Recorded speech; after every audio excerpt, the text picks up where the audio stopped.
welcome in everyone to another episode of the Hawks Eye podcast. I am your host, Bryce Coots, and today we're at the halfway point through the 2025 Seattle Seahawks season. Seahawks are 5-2. The defense is thriving, but this run game and sometimes this offense still hasn't completely clicked. And the Seahawks team still, in my opinion, hasn't played a full football game yet against a worthy opponent. So to discuss that with me today is a kind of a special guest. We get to have him back on. He was one of the first guests I had on the Hawks Eye when I started this new channel, and that is Jeff Simmons from the Real Hawk Talks. He's going to join me. We're hitting everything from midseason grades to trade deadline moves to talking about this run game. So before we get into that, please, if you haven't already and you're watching this without subscribing, subscribe to the channel, like the shows that come out, click the notification button. All of that helps me here with the algorithm of getting this show out to more Seahawks fans and more people that will enjoy this content. And also, I appreciate everyone who's over on Spotify following that along, listening to the audio versions as well. So please keep doing that for me as well. It's great. Leave a review, give a rating to the show on Spotify. Again, that'll help the algorithm on that side. So with that all being said and done, let's get into it with Jeff Simmons right after this.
Welcome back in, and I have guest Jeff Simmons joining me from Real Hawk Talk. Had Jeff on the first time I did a first Hawks Eye episode, so it's great to have Jeff back. Obviously, there's a lot going on baseball-wise for Jeff as well, with the Blue Jays making their World Series appearance this year versus the Dodgers. So, Jeff, how are you coping with that and the Seahawks season so far? It's been an odd couple weeks for me where, look, if you follow me on Twitter or X or whatever you want to call it, most of my following, even though I grew up writing sports in Toronto, is now Seattle people and Seahawks. And really the only reason I'm tweeting at all is because I have a Seahawks following. Most of my Toronto stuff has fallen by the wayside. So obviously, like, I see the connection with the Mariners. A lot of my friends are Mariners fans. I've liked the story this year. And then we have that series, and Game 7 happens at the exact same time as the Seahawks-Texans game, which was like an insane game. And for us, jubilation, because I was convinced we were going to lose that game. I've been totally wrong about this baseball team all year. And then all of a sudden I've noticed, like, the Seahawks, the Mariners fans are pretty obviously depressed about how that went. And they probably should have won that game, if we're being honest. And all of a sudden they've like turned on the Blue Jays fans. And it's been a little weird. Like, I've seen some of the local radio guys just like taking pretty heavy jabs. And I'm like, well, we're friends on Seahawks days, but now you're being mean to me in my city, and I don't really know where to go. And then last night was, I'm sure Mariners fans don't care to hear this because obviously they can't relate, but I was up till 3 a.m. Eastern time watching that 18-inning game, and the Blue Jays bungled it so hard with dumb management decisions. It was like this weird torture 8-inning thing where I knew they were going to lose, but they just kept not losing.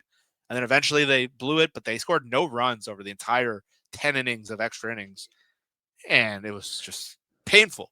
And so this morning, I felt like I was hungover. I didn't even drink last night. I'm still, my brain is, I did work earlier today and I was doing a presentation. I could not, I was not myself. So luckily I've got some time to rest. But it's been weird. Like, that Monday night game with the Seahawks, I was so focused on baseball. I've never, ever like put another sport over football in like the last 10 years. It's even been like this week of the Sunday. It was such a bad Sunday of games. it was hard to the World Series and the AFCS was so intense. It's been like I feel like I'm in a trance still. It doesn't really make sense. Yeah, no, it's been an interesting kind of, I'd say past 10 days from the Monday night game all the way to now. That, like you said, the Sunday slate of games were kind of probably one of the worst slate of Sunday games I've seen in at least 5 to 6 years in the NFL, where it's just like some of the games were horrible. The matchups weren't good. The injuries that occurred during them just didn't make it any better. But yeah, it's been hilarious for me, Jeff, because like you and Corbin Smith are both Seahawk guys that I follow. But then you're both like tweeting right now about the Blue Jays. And so when I'm not paying attention, I'm going through my Twitter feed and I see you guys making comments about John Schneider. I'm like, wait, what did John do? Like, what are you guys talking about? And I'd be like, I'm like, oh, right. The Blue Jays manager is John Schneider. Okay.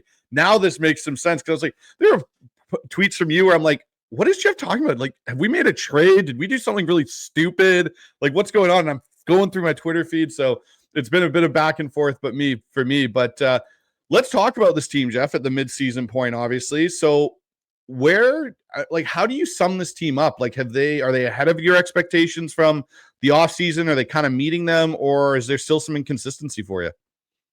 A little of both. Their ceiling is higher than I would have guessed.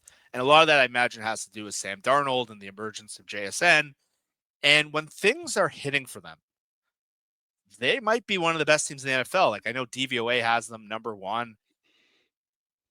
So I rewatched the Texans game because I was obviously watching the baseball game, and when they won, I probably had a little too much fun, and I wasn't able to really focus in the second half. When I watched the game again, in the first quarter and in the third quarter, when all three of their units were hitting at the same time, that looked like one of the best teams in the NFL, maybe the best team. But then the second and fourth quarter happened where you saw the downside. And right now there's a consistent theme really between their last 3 wins.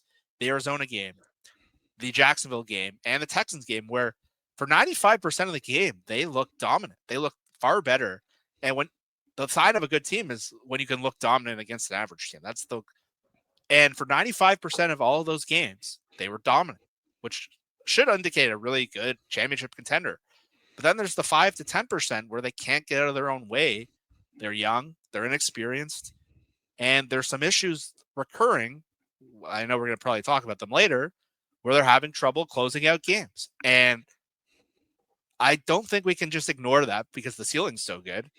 There's been a consistent theme now, 3 games in a row where they should have dominated the game. Like, they should have beat the Texans 37-3. Like, it doesn't have to be that score, but like, that's how and you saw the Texans are a decent team. They just pumped San Francisco. So when their ceiling is that good, but that became a 1-score game at the end. It was uncomfortable watch in the second half. The Jacksonville game, everyone's stomachs were turning. They should have crushed them too.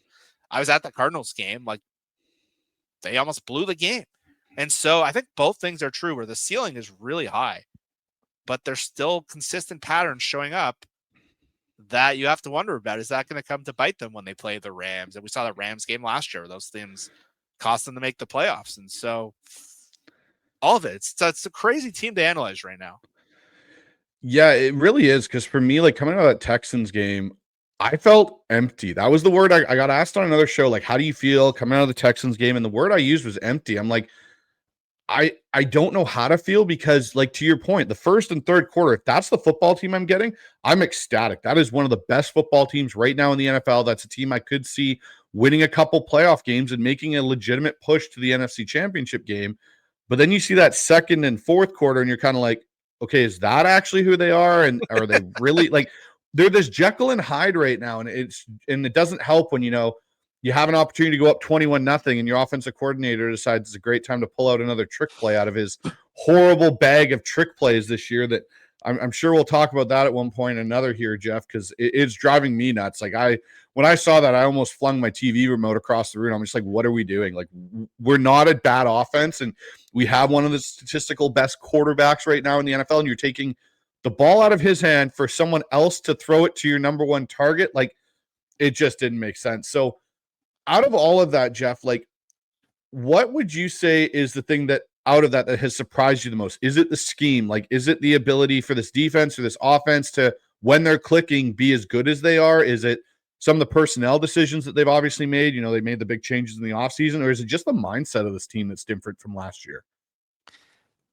I think the ability to pass out of that heavy personnel and what it's done to JSN, the JSN's been this consistent and this dominant as the number one receiver. And if you guys go back and like, look, I was as high as JSN as a Seahawks target as anyone, but I thought he was a number two receiver that really just matched well with what they had and unlocked a part of their field that they didn't cover.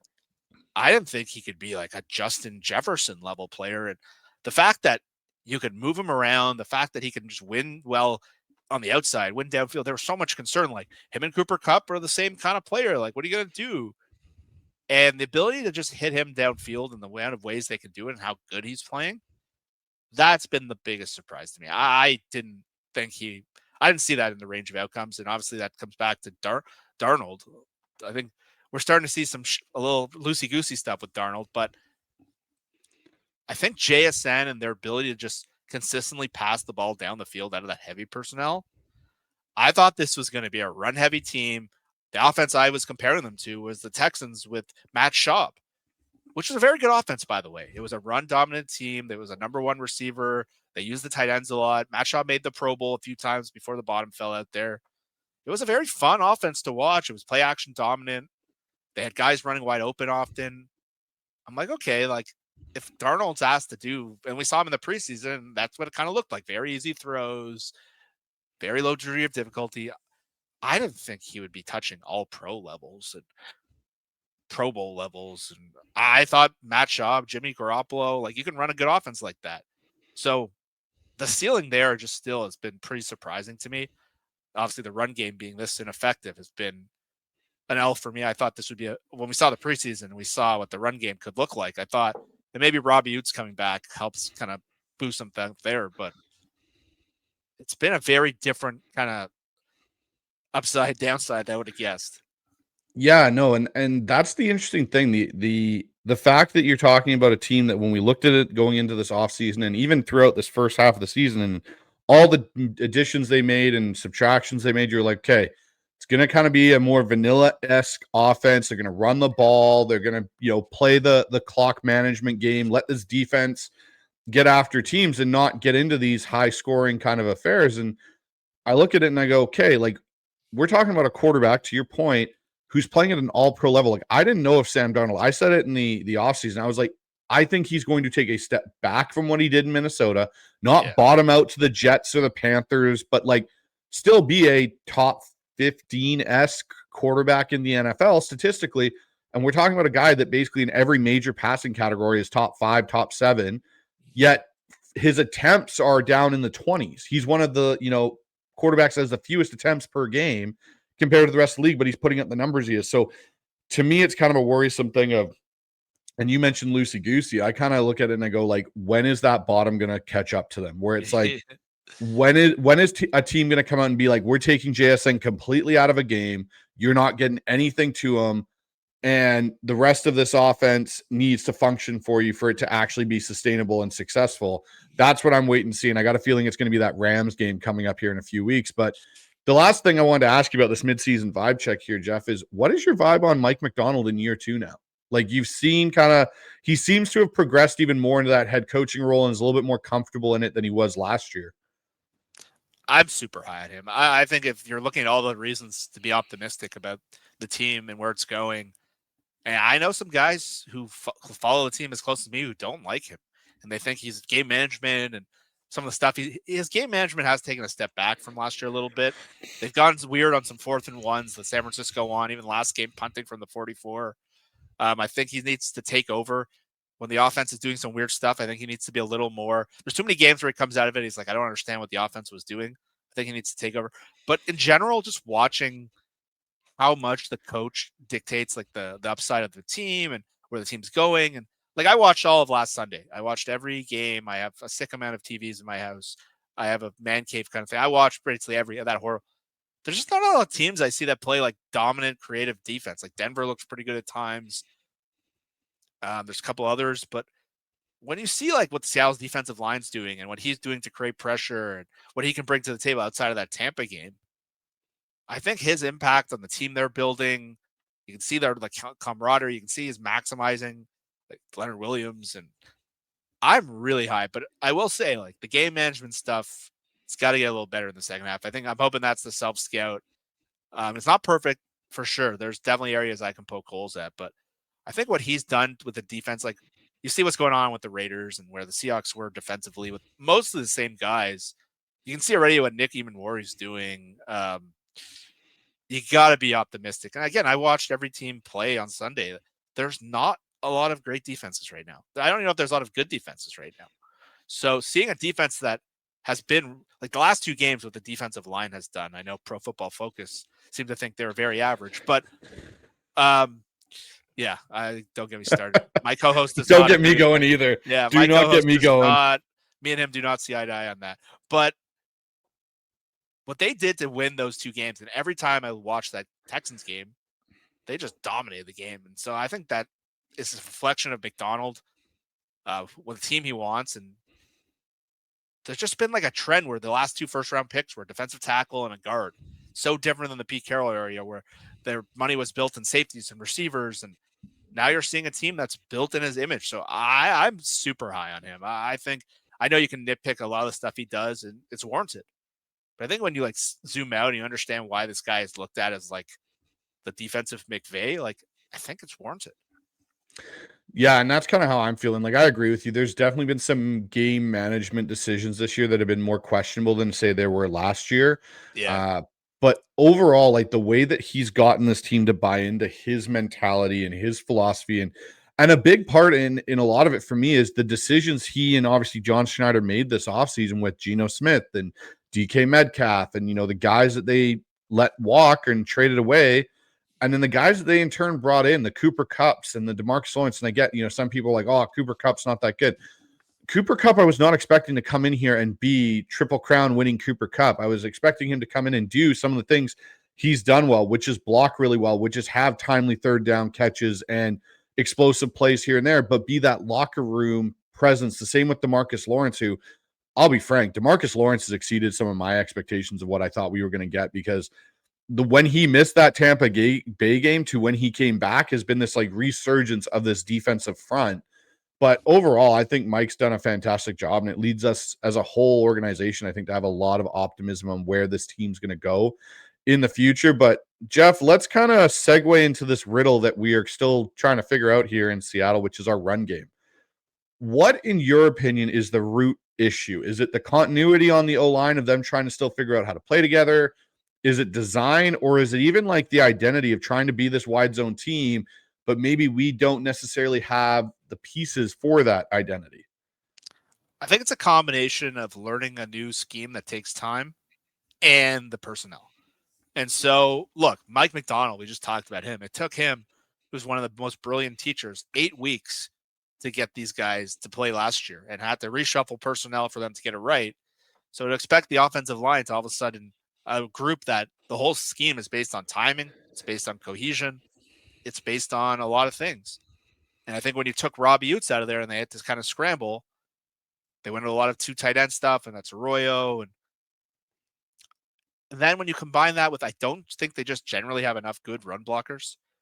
I think that's where you're kind of left with a very inconsistent and a very offensive line that doesn't block very well. Like Anthony Bradford's had a really rough year. He's not, what I understood, he showed really good signs in the summer and the preseason games. He looked pretty good.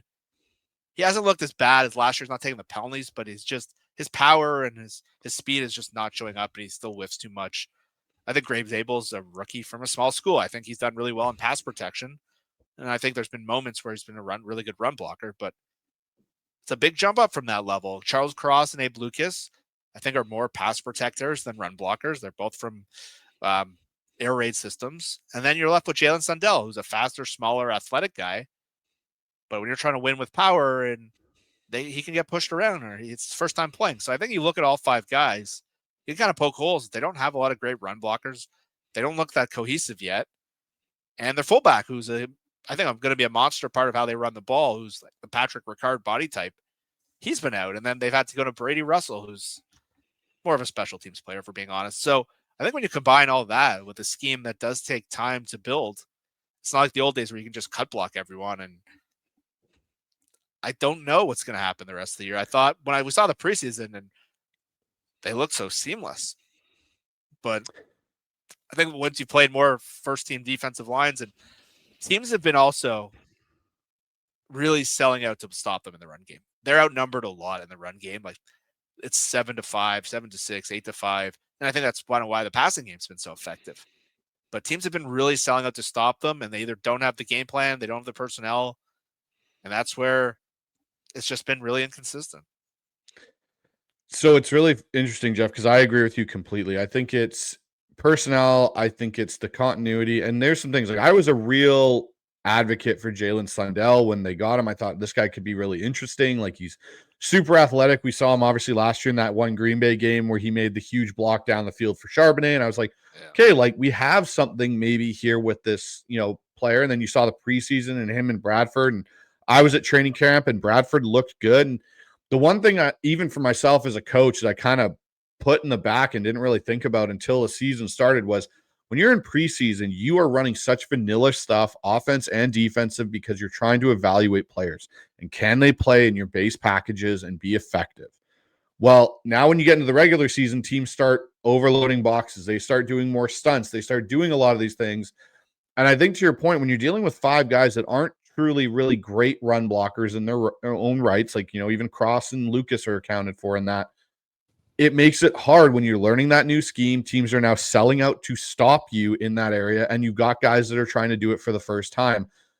I will say this. I think there's 2 positions on this group that are going to be definitely changed potentially next year, which is a scary thing. I think the center and the guard position in Bradford, I don't think you can roll back Bradford next year and be like, yep, that's what we're doing again, because I think the returns are there overall with him and what he's capable of doing and what he's not.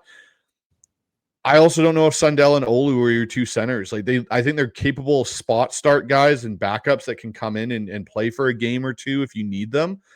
But I don't know, especially with what we heard Kubiak say when he got hired about how crucial that center spot is in this offensive, identity and how important that is.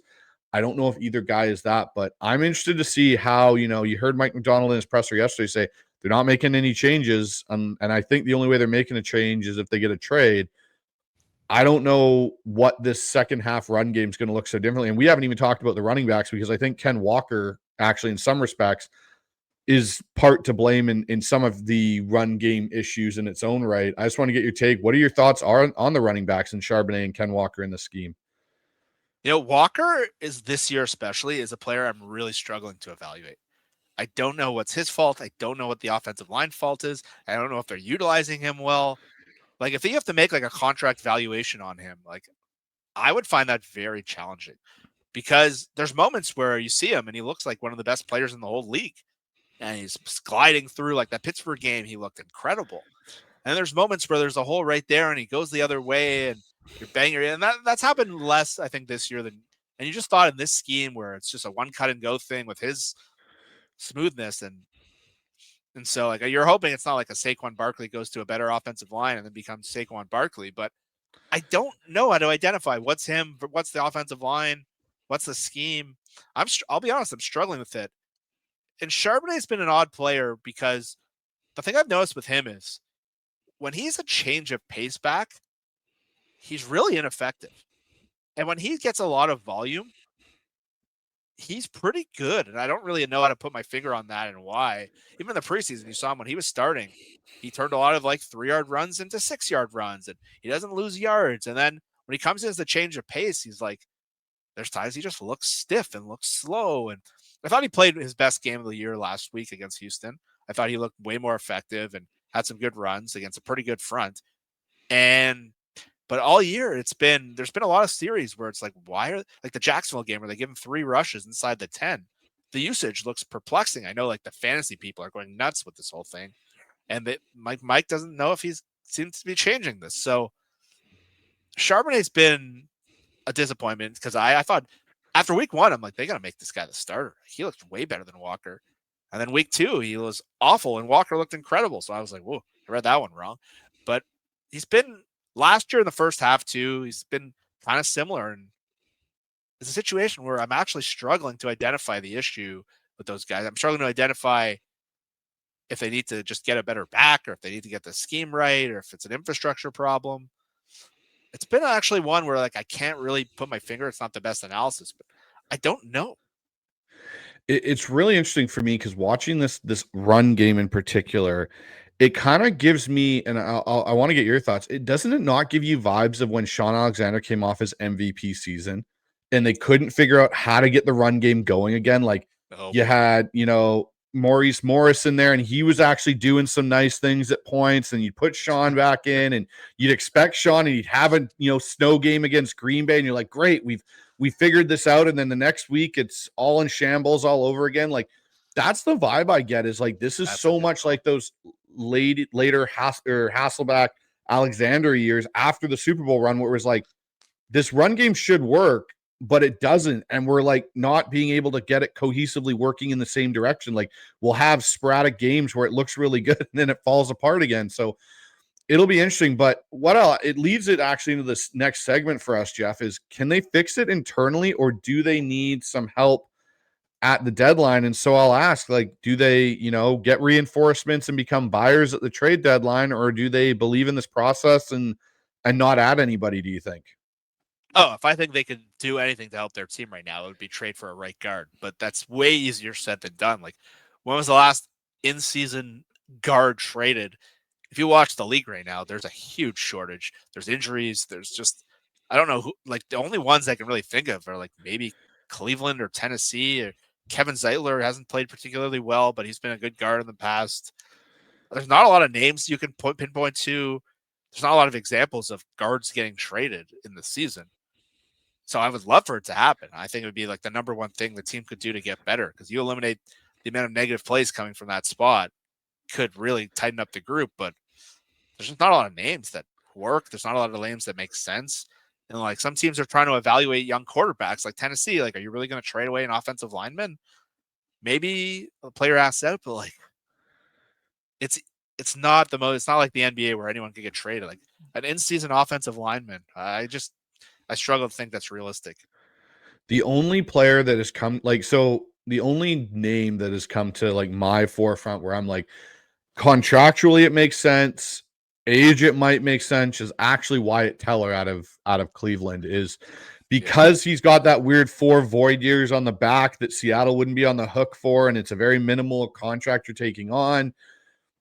That might be the one guy you're calling about, or Kevin Zeitler, to your point, in Tennessee. But again, it's that conversation of you've got Dylan Gabriel playing there and you've got Shedeur Sanders. Do you believe either one of them is your quarterback of the future in Cleveland? Probably not. So maybe Cleveland might be more inclined to get more draft capital because they value it so much. And maybe you can get a Wyatt Teller out, because if you could get Teller out of there, I think that's a guy that probably really helps improve this offensive line, at least for the back half of this season. Outside of offensive line, Jeff, what other position groups do you think are an area of target for the Seahawks to maybe add somebody to? Well, we talked about this the last time I was on, and I was perplexed by the offseason, and I still feel very uncomfortable that it's the second linebacker spot. I think there's guys you can acquire for pretty cheap. Like one guy me and Mike host talk about a lot is Demario Davis in New Orleans, who New Orleans switched to Tyler Shuck today. Like their season's going into pure tank mode at this point. Like he's 36 years old. Imagine him and Ernest Jones in the middle of the defense and what you can do to tighten that up. Like Drake Thomas has been okay at times, but if you're trying to win in the playoffs, like I don't feel comfortable with Drake Thomas out there. I think like Shanahan and those guys and McVay, I'm scared of what they're going to do to him when we play those guys. So I think that's an area where there's guys of it. Logan Wilson requested a trade. I don't know what he has left, but guys have left Cincinnati and gone good before. We had that Carlos Dunlap trade. The edge rusher position, when Derek Hall went down, I had this position like red flagged. I was like, that Tampa game when Hall and Lawrence were playing, they looked deficient there. And Nwosu has really picked up in the last couple of weeks. So the whole lines just look kind of badass. But I still think they need a guy. And I think it's for a reason they're struggling to close out games. They don't have a great pass rusher. Boye Mafe looks better on the spreadsheets than on the field right now. He's efficient, but he's not impacting the game enough. I think they lost the San Francisco game, the Tampa game, because they didn't have anyone that could sack the quarterback. and they pressure a lot in that first game. But I think like a speed rusher that can get sacks, I think would really round out this group. Like I think Jalen Phillips was the guy that I was looking at. Right now, there's a lot of bodies there, so it might be tricky how you add another one and fit in that playing time. But I still think as good as the D-line is, they need a guy that can close games. And I think a lot of the games they haven't been able to win. I think that's a result of it. Yeah, that was the other group for me that was, edge rusher, and the other one's receiver. Like, I think they need, like, they have Torrey Horton, they have JSN and Cooper Kupp, but like Torrey Horton, to me, I still think he is a rookie receiver, which there is usually that steep learning curve. And early in the season, we saw a few splash plays here and there for him, the punt return, obviously, but even as a receiver, he had that one catch in Pittsburgh for a touchdown and one versus, New Orleans and Tampa Bay. But like, I'd be interested in a guy like Raheed Shaheed coming from New Orleans, knows the system, but is a guy that can really take the top off if you needed to add that to your offense, because teams start cracking down on a JSN. That's maybe another position they may look to add somebody at. But I agree with you. I think it's in the trenches more or less to help get this team over the top. So let's kind of ask this, Jeff, of you. Who are some players whose stock has gone up for you since the offseason, and whose two players' stocks that's gone down for you?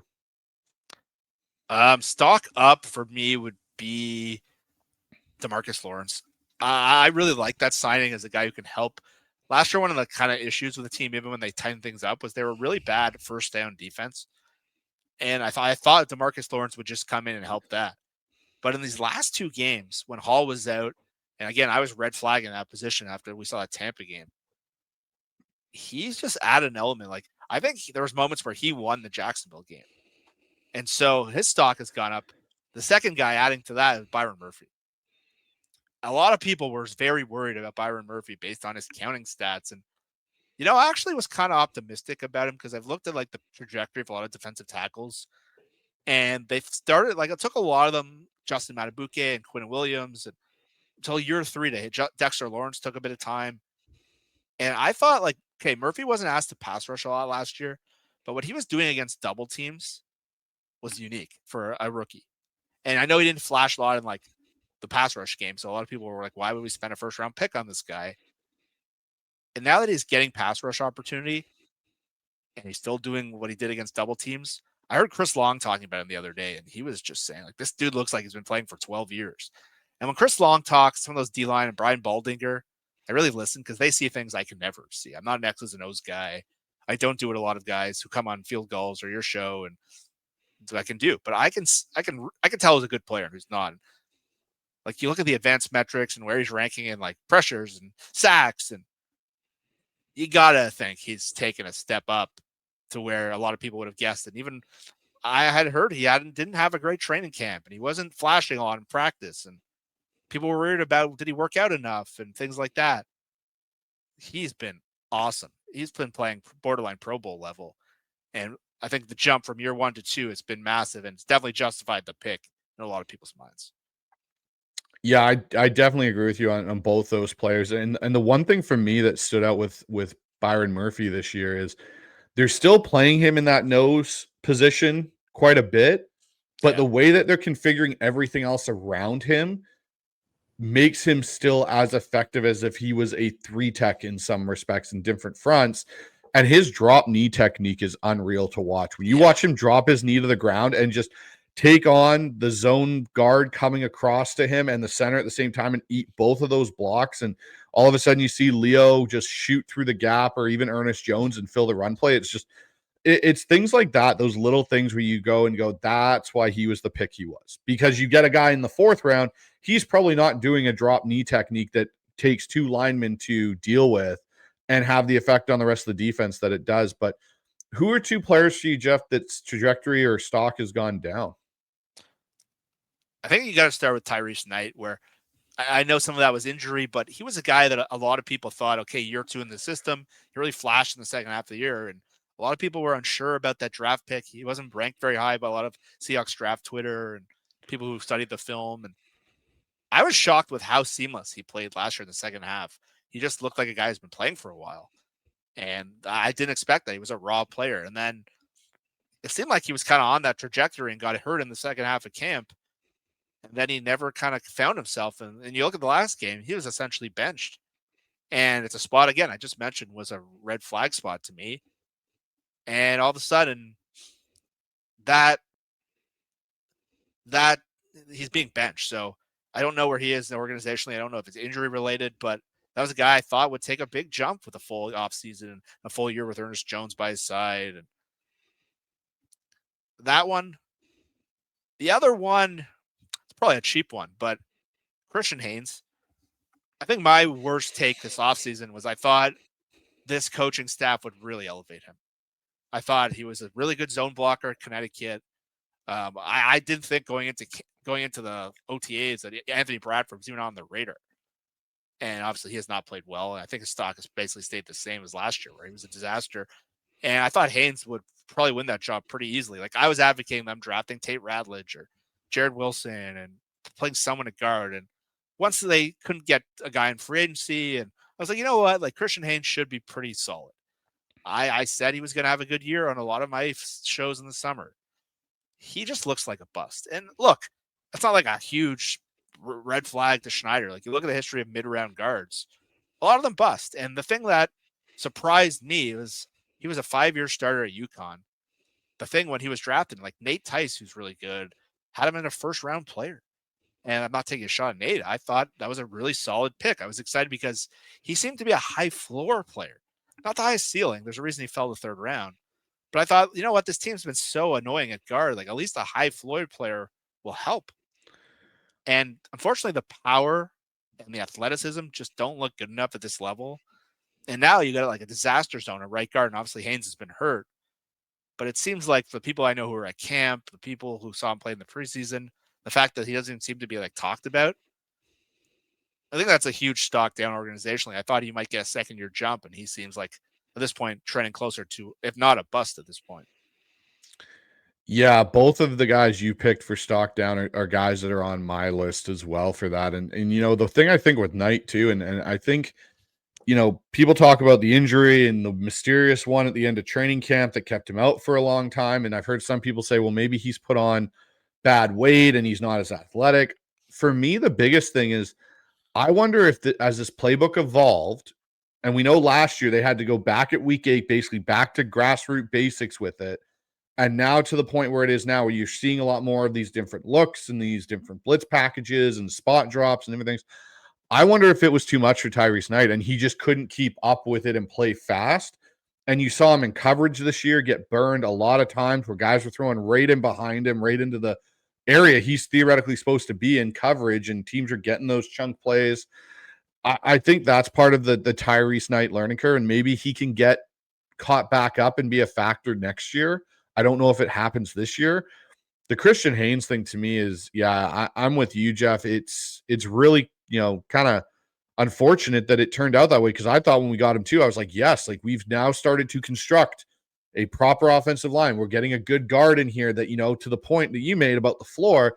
Yeah, he may not be an all-pro, but he's going to be an average to above average starting guard in the NFL, which will be great for us to actually get some good players there. We're not going to be cycling through the Lincoln Tomlinsons anymore at that point. But yeah, like the fact that even when kind of asked about him in the last few weeks, Mike Macdonald's been kind of non-committal about like what the situation is. And that's usually a pretty good sign with Mike, where he's not someone that's going to really mince words about it. And just when he starts being non-committal about something, take notice. The one name I've heard from people that I know that are slightly connected is they are quite high on Bryce Cabledew for more of a next year opportunity for him coming in, which could be interesting. But I don't think you can rely on a guard group next year that consists of Gray Zabel being your key left piece, and then Bradford, Cabledew, and maybe I think Christian Haynes won't be here, but you need to fix that group going into next year. So it'll be interesting to see what happens between now and then. But let's talk about Mike Macdonald's defense here. You know, Jeff, we talked about how good they've been, but they've done this a lot with injuries. Like, this group hasn't really played fully together except maybe the first 4 plays of that San Francisco game where you had Love and Eamon Warray and Witherspoon all together. What have you made of year 2 so far? And if you had to give it a grade for this defense, what would you grade them so far? I think I would go B+. I think I'd go B+. You've seen moments where different groups have been like really, really like the D-line in the last 2 games and in the Pittsburgh game was like A+ level, like best defensive line in the league. Like they've had moments where they've outplayed like this really good Rams defensive line. When that group takes over a game, like they can, like with the Jacksonville game, the secondary was playing pretty bad. Like Shaq Griffin looked rough. Job had some bad moments, and they took over in such a fashion that didn't even notice some of the injuries. Same with the Pittsburgh game where Love's out and Witherspoon's out, and they just and that killed them in the Tampa game and almost killed them in the Jacksonville game. And so we still haven't seen. We saw some moments in Houston last week. That was the first time where you saw all 3 levels look like they were playing well at the same time. And when that happens, that's like the A performance I want to see, where they're disrupting the other team. They can't run the ball. I really like what I see. They're playing really well schematically, but there's just been times where they're just not disrupting the other team's quarterback enough still. Like you saw that Baker Mayfield game where, again, I was like red flagging. And I think a lot of people had some strange reactions to that game where it was pretty obvious, like those backup secondary guys were just deficient. Like, and you can't play defense with deficient players. You saw Baltimore with their guys and without it, how different they've looked, for example. Not with the Macdonald, I'm just saying the last couple of weeks. Baltimore crushed Caleb Williams last week. And 2 weeks ago, they're getting burned by Houston Texans. So overall, I've liked the advancements they've made. Again, I'm saying I haven't seen a lot of great defense this year. And at times, Seahawks have looked, I think overall, they're still like second in DVOA in defense. And they haven't looked as dominant at times as I would have hoped. But I think now, once you get the secondary guys back and you can see the whole thing connect, we saw it in that Houston game for the most part. They looked really good now that even Warwick can be a piece.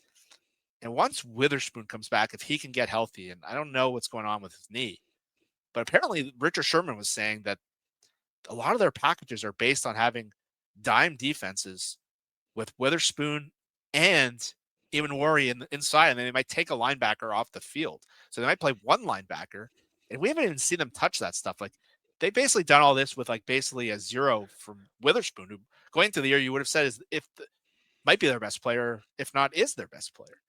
So Julian Love, I think his absence has been a big deal. He's so smart and he's such a good communicator. You know, the Rick Woolen stuff has been a weird year where he pretty much blows the first game, where makes 2 inexplicable mistakes. There's times where he just blows it in Arizona. And then last week you see him play his best game of the year. Then we saw what happened when he didn't play and how bad that looked. So he's had like a roller coaster of a year. But if you can connect, everyone looks at this team on paper and they're like, this secondary should be dominant. I want to see them be dominant. We hear about it. They have the talent, but I don't see it enough. I see the defensive line be dominant. Leonard Williams is in the defensive player of the year conversation. Byron Murphy's playing at a Pro Bowl level. DeMarcus Lawrence has been freaking awesome. Nuosu all of a sudden has been awesome. Still have Hall and Mafe on top of those guys. Jaron Reed's as solid as they come. Like that group is great. Ernest Jones has had really good moments this year. He had a rough game in Tampa, but overall really good moments. But once the whole thing comes together and you can get Macdonald getting a little more creative with blitzes, I think the sky's the limit. Yeah, it's a really interesting group because I've heard kind of the same thing, you know, that you were talking about with Richard Sherman, where they've got all these packages where you get Eamon Warry and Spoon both on the field, both on the inside, where Spoon's kind of the nickel and Eamon Warry's basically the weak side linebacker, which, believe me, if you tried to do that on Madden, it would cause fits for the other guy that you were playing against for sure. Exactly. But it's been really interesting because I feel like we talked about the secondary group, to your point, being dominant and being so good. And then we got to see some of that depth in behind it, the Shaquille Griffins, the Nehemiah Pritchetts.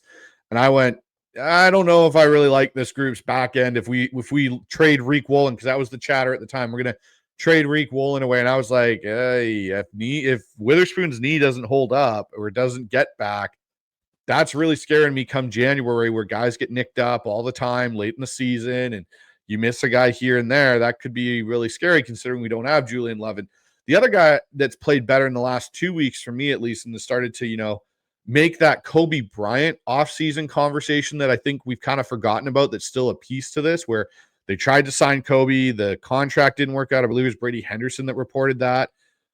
Tyre Cotta is starting to play better in that back end there. and be in my piece, not so much a replacement for a Julian Love type player, but if Kobe asks too much, I could see it being their next three safeties, or maybe Ty Okada, Nick Emanwari, Julian Love, and maybe they draft somebody to come in and be that fourth guy, or they re-sign DeAnthony Bell.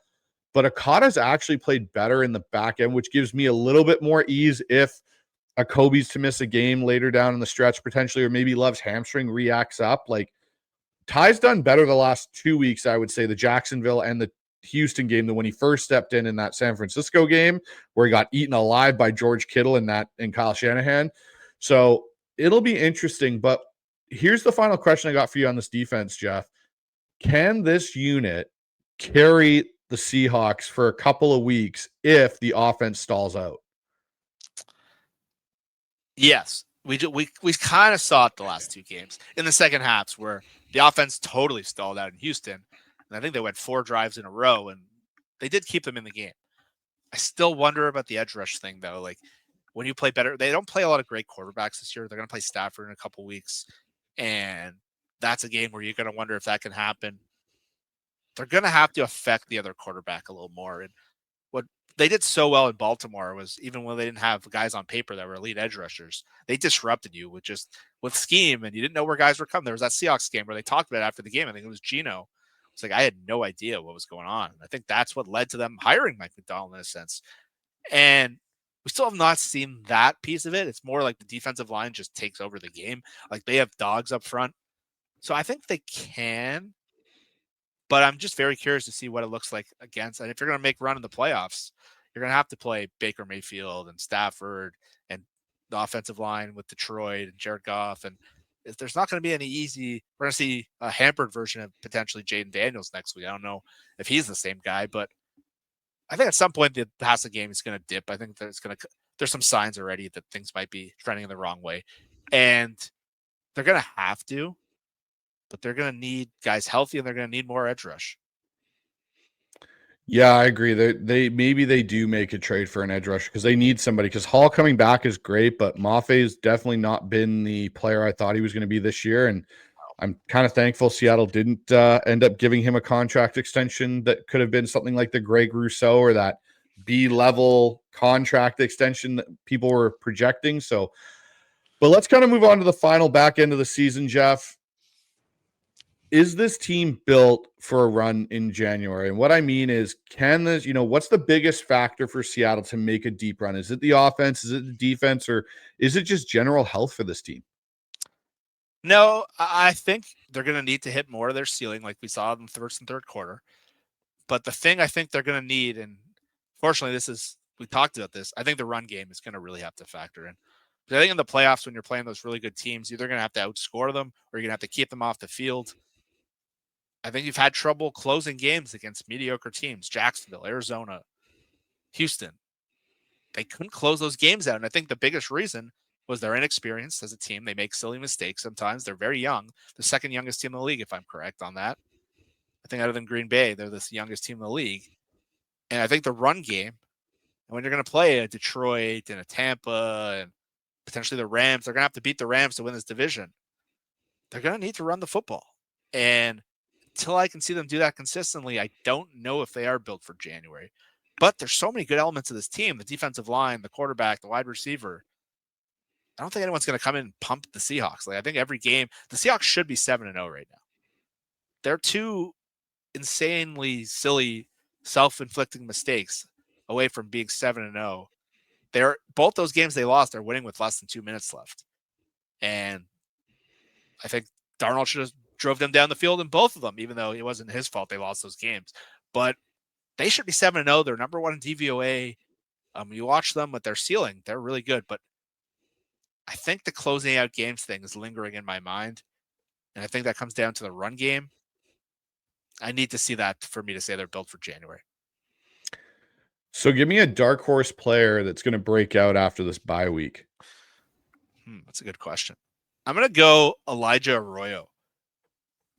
Oh, I'd love that. He's seen very few flashes. And I think with him, it's a matter of just getting him. Like the Houston game, I think you start to see it. You start to see what he can bring to the table.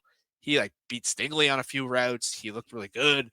But he can add to their team in terms of like explosiveness. And yeah, he has the fumble last game, but that's him versus 3 guys, and that's a really good defense. I think Burner's been a guy we haven't really talked about, but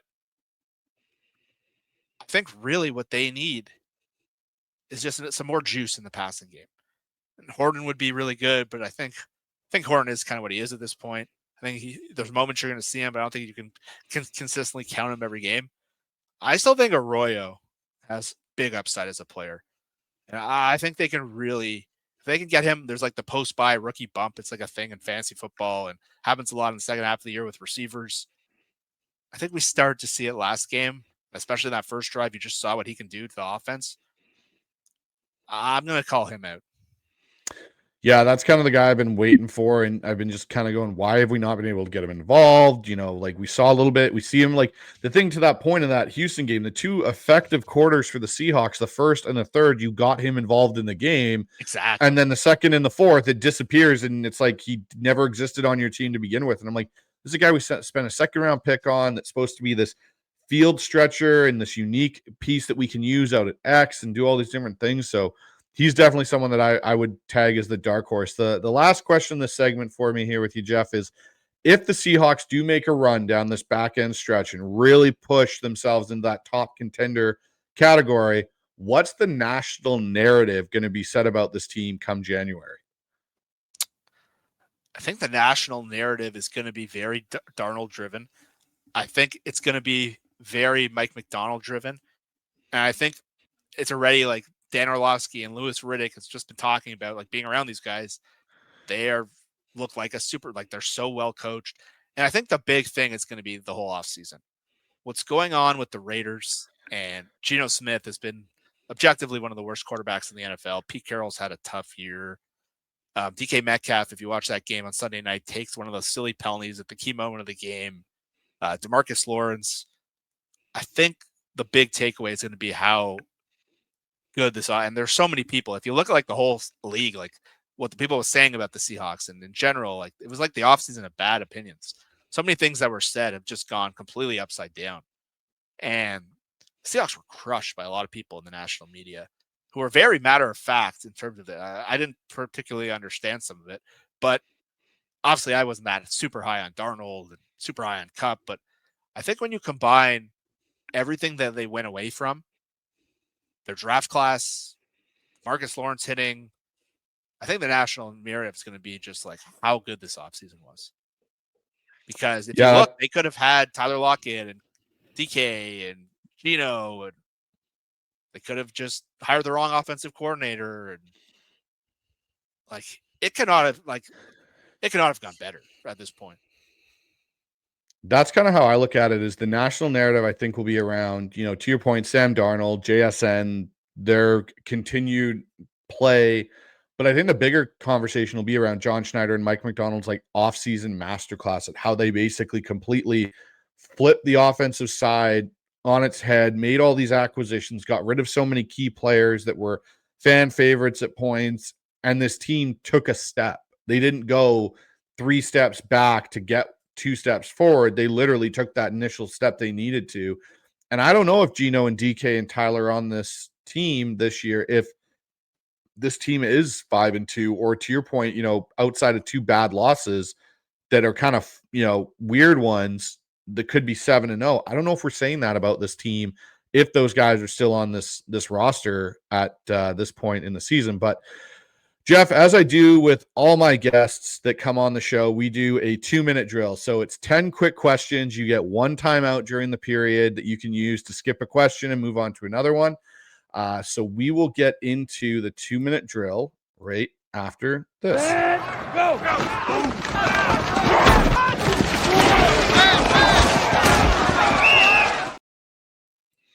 All right, question 1 for you, Jeff, here in the 2-minute drill. At the halfway mark, is Seattle's identity offense, defense, or grit?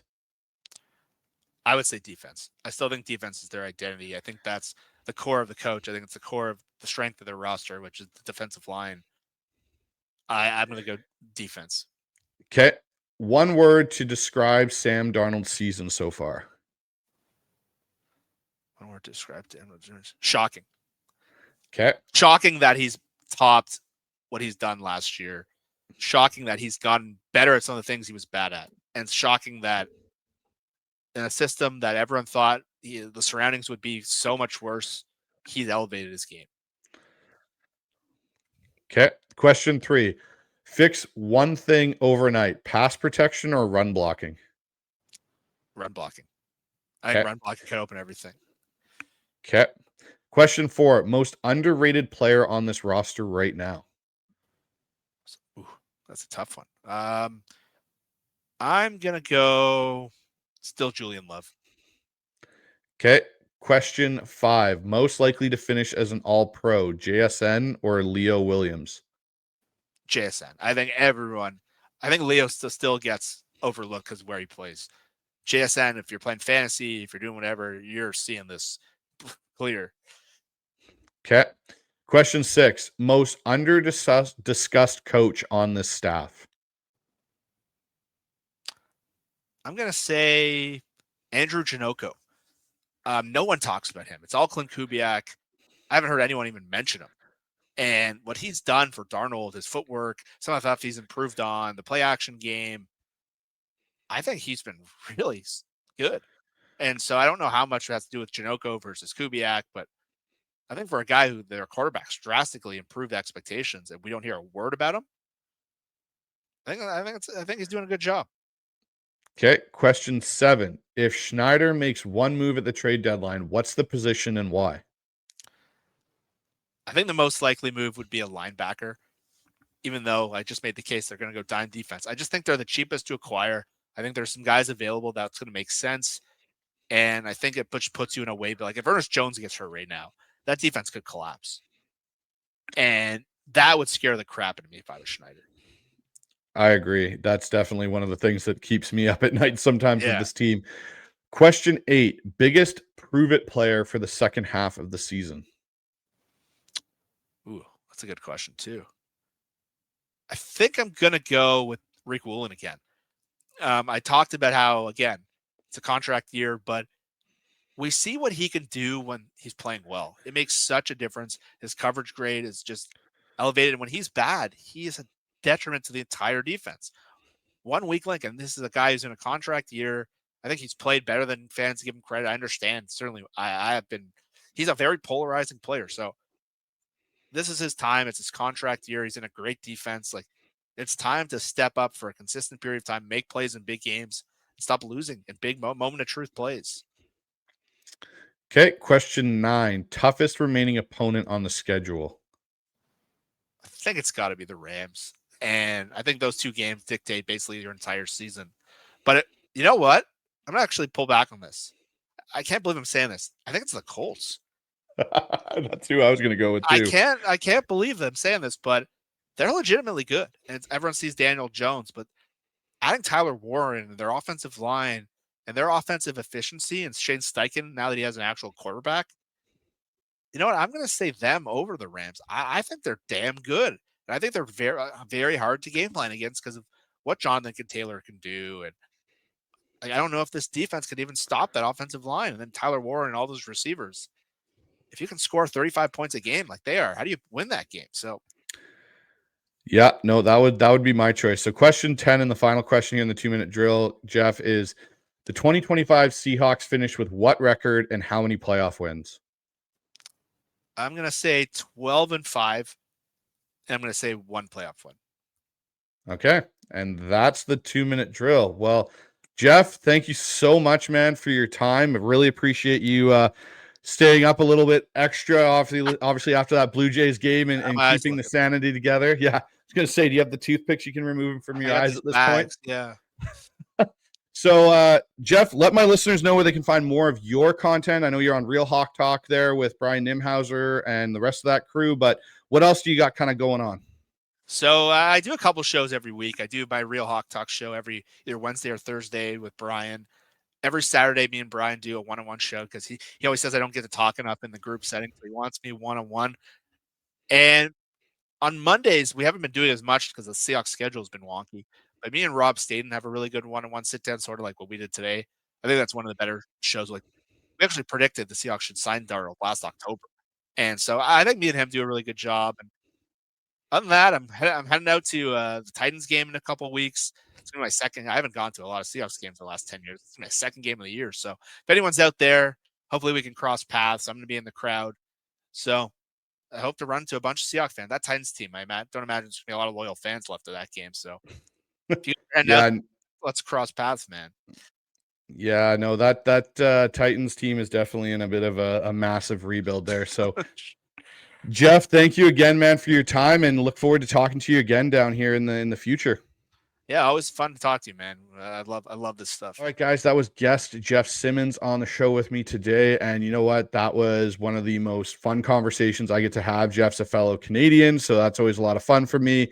He does a great job there on Real Hawk Talk with Brian Nimhauser, Hawk Blogger over there, and the shows that they put out, and as well as the show with Rob Staten. I highly suggest people check out Jeff's stuff. Follow him on Twitter. He's always a great resource, has really insightful things to talk about. So make sure you guys check that out. And again, sub up to this channel. We're getting closer to that 2,000 goal. So that's really, really appreciate all the support and, interest from you guys on that. But other than that, check out us for some new content coming out later this week. And as always, stay loud, go Hawks.